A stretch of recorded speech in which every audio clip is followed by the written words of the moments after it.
การประชุมประจำปีของกองทุนการเงินระหว่างประเทศหรือว่า IMF ประจำปี 2019 นี้นะคะจัดที่สำนักงานใหญ่นอกจากการเปิดเผยผลรายงานแนวโน้มเศรษฐกิจโลกแล้วก็ยังเป็นการเปิดตัวผู้อำนวยการ IMF คนใหม่ด้วยค่ะซึ่งกำลังจะมาเยือนไทยในการประชุมสุดยอดอาเซียนนะคะคุณณัฐฐา โกมลวทินรายงานจากสำนักงาน IMF สหรัฐอเมริกาค่ะ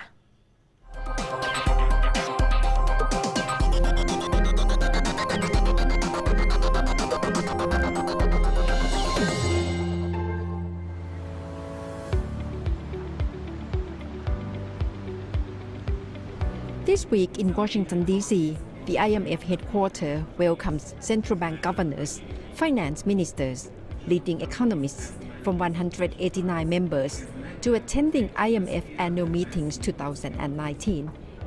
This event brings vibrant discussion and debates on economic policy and seek cooperation to sustain amidst the problems of trade war, Brexit, and climate change. The IMF Annual Meetings 2019 is like a formal launch of the new Managing Director, Kristalina Georgieva, who is the first from an emerging economy and the second woman who leads this global financial institution. In November, she is set to visit Thailand during ASEAN Summit and East Asia Summit. In the press briefing, I asked her what she hopes to accomplish from this visit. Thank you for taking my question. I'm Natha from ThaiPBS from Thailand. As you have your first mission to Thailand early November, so I'd like to know what do you plan to address to our Prime Minister because Thailand is chair of ASEAN this year, and what are you going to address IMF engagement to ASEAN community, especially as ASEAN is in the edge of trade tension between US and China? Well, I very much look forward to this trip and to be together with the leaders of ASEAN. The countries of ASEAN have done better overall in comparison to the rest of the world. To a great degree, these countries got immunized against shocks during the East Asia crisis. They have taken measures that have strengthened their financial system and they have made them more resilient. I would be very interested to learn more from my visit is what is the thinking of the leadership in ASEAN, the leadership in Thailand, on how to weather the slowdown in the world economy, what ideas for forward-leaning reforms there are. So I can say I'm there on a learning trip. One last point, ASEAN has taken also a step towards building a regional financial arrangement. I just yesterday met with the leadership of ASEAN +3, the financial arrangement to buffer ASEAN, and I would use the opportunity to also talk a bit more about how we can collaborate for a strong global financial safety net in the context of more uncertainty and more frequent shocks. Thank you. That means the ASEAN Summit and the East Asia Summit in Thailand can be a venue to discuss financial cooperation at the regional level with the IMF. A clear emphasis from the MD is also impact on trade tension between the US and China, which has led to downturn of the global economic growth this year. Outlined last week, staff of the IMF has calculated the damage that tariffs already imposed or announced would cause to the world economy.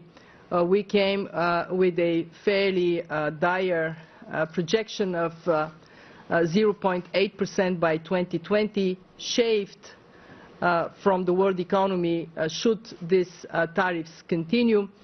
This is an equivalent of $700 billion. What we can share is that this is really good news that US and China are talking to each other. We could see the agreement shrinking this impact, and you wouldn't be surprised, I did ask the very smart economists of the fund to tell me by how much, and they said that the agreement as being discussed, this this truce discussed could very well reduce the loss by 0.2%.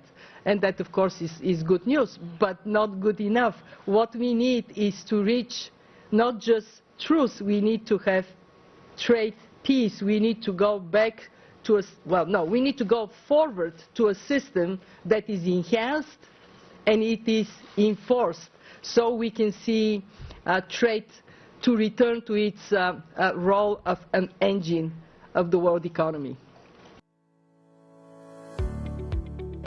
This week, the IMF World Economic Outlook 2019 highlights how the global economy is in sync but downturned, unlike 2 years ago.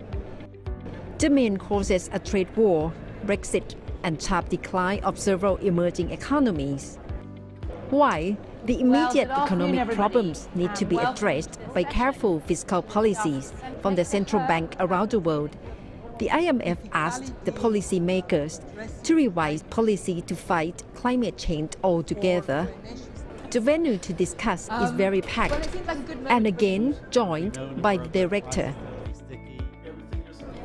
An economist at the IMF sees that this is the right direction, that the world should move together. Is a pressing problem, and economists around the world have already started focusing on it. Last year, the Nobel Prize was awarded to a group of economists who focused on these issues. And that is no coincidence.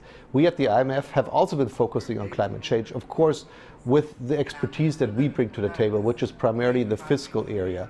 So this report that we just put out looks at the role of fiscal tools, especially carbon taxation, on addressing the overuse of fossil fuels. And we believe that by using these kind of tools, we can help reach those Paris climate goals that all of our member countries have signed up to.